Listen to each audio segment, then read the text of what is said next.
তিনি হলেন আব্দুল্লাহ ইবনে মাসউদ, নবীজির এই খাদিম। তার অর্থ পৃথিবীর বুকে ওই সময়ে নবীজিকে বাদ দিয়ে মাত্র 7 জন মুসলমান। কয়জন? পৃথিবীতে মাত্র 7 জন মুসলমান। আল্লাহু আকবার। কোন বর্ণনায় এসেছে হযরত আব্দুল্লাহ ইবনে মাসউদ ছিলেন 6 নাম্বার। আব্দুল্লাহ ইবনে মাসউদ নিজে বলেন, লাকাদ রাআইতুনি সাদিসু সিত্তাহ।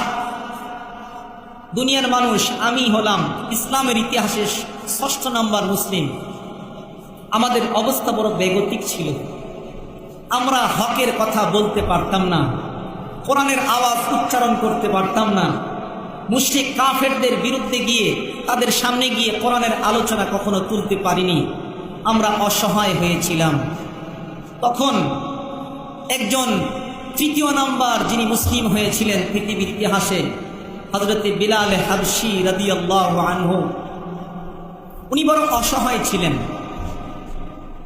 রাসূল করিম সাল্লাল্লাহু আলাইহি ওয়াসাল্লামকে হেফাজত করেছেন আমার আল্লাহ।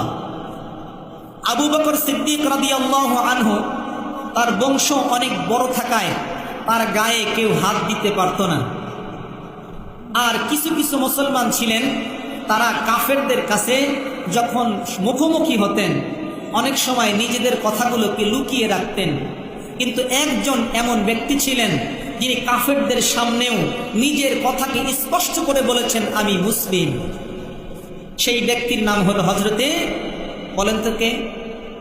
হযরতে বেলাল। হয়তো ওমর ফারুক রাদিয়াল্লাহু আনহু ইসলাম গ্রহণ করেছেন পরে, কিন্তু হযরতে বেলাল হাবশী রাদিয়াল্লাহু আনহু ইসলাম গ্রহণ করেছেন আগে।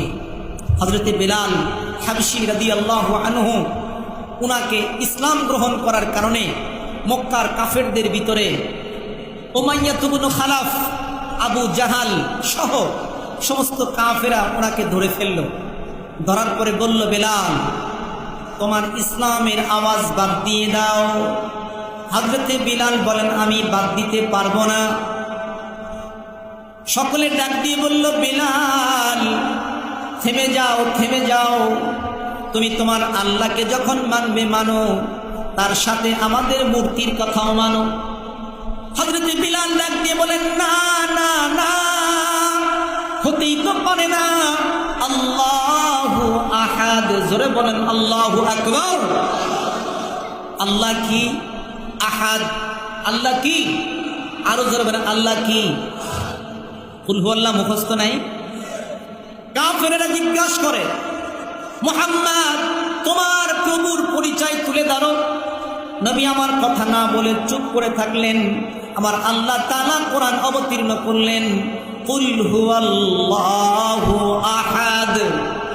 আল্লাহ কি অবতীর্ণ করলেন? হে নবী, আপনি বলে দিন, আল্লাহর পরিচয় হলো তিনি হলেন আহাদ। এই জন্য পৃথিবীর কাউকে আহাদ বলা যাবে না। বলতে হলে বলতে হবে আব্দুল আহাদ।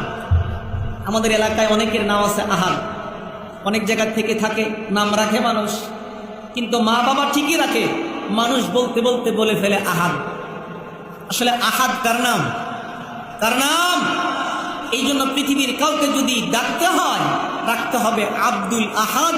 শুধু আহাদ ডাকা যাবে না। হযরতে বিলাল ডাক দিয়ে বলেন, আল্লাহু আহাদ। বিলাল হাবশীর সাথে আমরা আওয়াজ মিলিয়ে কমনপুরের মানুষেরাও বলতে পারি, আল্লাহু আহাদ। আরো জোরে বলেন, আল্লাহু আহাদ। আল্লাহু আহাদের অর্থ হলো রব্বুল আলামিন এক ও অদ্বিতীয়, যার আগেও কেউ নেই, যার পরেও কেউ নেই।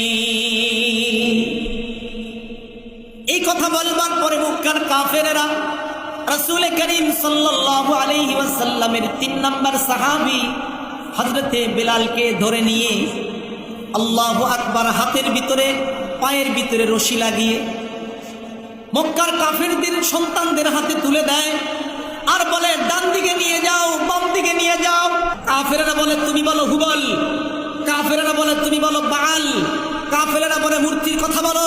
হযরতে বেলাল তখন কারো কথা না শুনে একটা কথা বলেছিলেন, আল্লাহু আহাদ।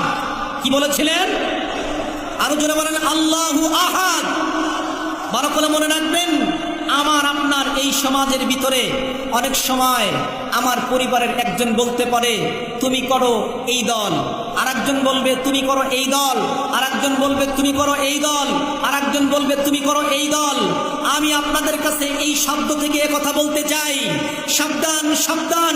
ইসলাম যখন দুনিয়াতে প্রকাশ ঘটেছে, ইসলাম যখন বিজয়ের আলো জ্বলেছে, কোনো দিকে তাকাবো না, আমি দেখতে চাই কোরআনের দল। জোরে বলেন ঠিক। ডানে বামে দে না দেখে, কোনো দিকে না তাকিয়ে বেলালে হাবশির মতো উচ্চ কণ্ঠে বলতে চাই আমি আল্লাহর দল। কারা কারা পারবেন হাত তুলে আওয়াজ করুন, লিল্লাহে তাকবীর, লিল্লাহে তাকবীর। আমি আপনি ইনসাফের দল।